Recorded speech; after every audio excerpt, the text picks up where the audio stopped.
ஓம் சாயிராம். ஸ்ரீ சாயி பணிக அனைவருக்கும் சாந்தி நிலவட்டும். நல்லதே செய்வோம், நல்லதே நடக்கும். சாய்ராம். இன்னைக்கு விஷ்ணு சகசரநாமம் 77வது திருநாமம். தன்வினே நமக. ராம ராவண யுத்தம் உச்சகட்டத்தை எட்டியது. ராவணனின் மகனான இந்திரஜித்தை லக்ஷ்மணன் வதம் செய்தான். அதனால் கலங்கிய ராவணன் அவசர காலங்களில் நாட்டை காப்பதற்காக வைத்திருந்த மூல பலசேனையை போருக்கு அழைத்து வந்தான். இருபுறமும் கூரான நீண்ட வாள்களை ஏந்தி கொண்டு அவர்கள் யுத்த களத்துக்குள் நுழைந்தார்கள்.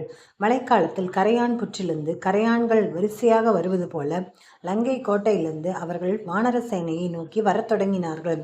யானைகளையும் குதிரைகளையும் தேர்களையும் மிதித்து நசுக்கி கொண்டு நடந்து வந்தார்கள். அந்த சேனையின் தொடக்கத்தை தான் காண முடிந்ததை தவிர அதன் முடிவு கண்ணுக்கு எட்டவில்லை. இவர்களோடு யுத்தம் செய்தால் பெரும்பாலான வானரர்கள் உயிரிழக்க நேரிடும் என கணக்கிட்டான் ராமன். தனக்கு தொண்டு செய்வதற்காக வந்த வானரர்கள் இவ்வாறு மடிவதை ராமன் விரும்பவில்லை. அதனால் அந்த மூலப்பல சேனையை தான் ஒருவனே எதிர்கொள்வது என முடிவெடுத்தான். என் அன்பிற்குரிய வீரர்களே, இந்த மூலப்பல சேனையை நான் ஒரு தனி ஒருவனாக போரிட்டு வெல்வேன். நீங்கள் பாதுகாப்பாக மரக்கிளைகளில் அமர்ந்து கொண்டு நான் போர் புரிவதை விளையாட்டை ரசிப்பது போல ரசித்து ஆனந்தம் அடையுங்கள். இது மன்னர் சுக்ரீவர், இளவரசர் அங்கதர், இலங்கையில் வருங்கால மன்னரான விபீஷ்ணர், இளவல் லக்ஷ்மணன் அனைவருக்கும் பொருந்தும். அனைவரும் பாதுகாப்பான இடத்துக்கு சென்று அமர்ந்து கொள்ளுங்கள் என்றான் ராமபிரான். வானர சேனை அனைத்தும் மரக்கிளைகளில் அமர்ந்து கொண்டன. விபீஷண லக்ஷ்மணனும் மரத்தின் அடியில் கைகொட்டி நின்று கொண்டு ராமன் போரிடுவதை ரசித்தார்கள்.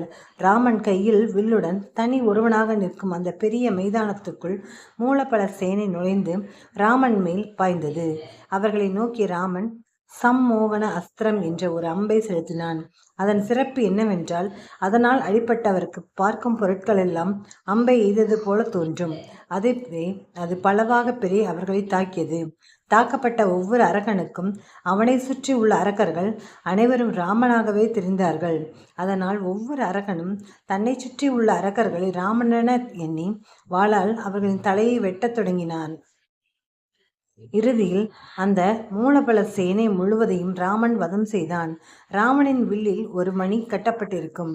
போரில் 1000 யானைகள், 10,000 தேர்கள், 1 கோடி குதிரைகள், 1000 வீரர்கள் வீழ்த்தப்பட்டால் தலையில்லாத முண்டம் ஒன்று எழுந்து ஆடுமாம். அவ்வாறு கோடி முண்டங்கள் ஆடினால் ராமனின் வில்லில் உள்ள அந்த மணி ஒரு முறை ஒலிக்கும். மூலபல சேனையுடன் ராமன் போர் புரிந்த போது தொடர்ந்து 7.5 நாழிகைகளுக்குள் அந்த மணி ஒலித்து கொண்டே இருந்தது. அப்படியானால் எவ்வளவு தலைகள் வெட்டப்பட்டிருக்கும் என்று கணக்கிடவே முடியாதே என்கிறார் கம்பர்.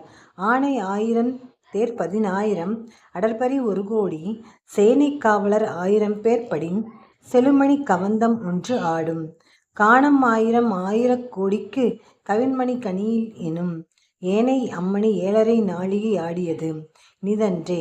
இப்படிப்பட்ட பராக்கிரமம் கொண்ட வில் ஏந்திய வீரனாக திகழ்வதால் திருமால் தன்வி என்று அழைக்கப்படுகிறார். அதுவே விஷ்ணு சகசரநாமத்தின் 77வது திருநாமம்.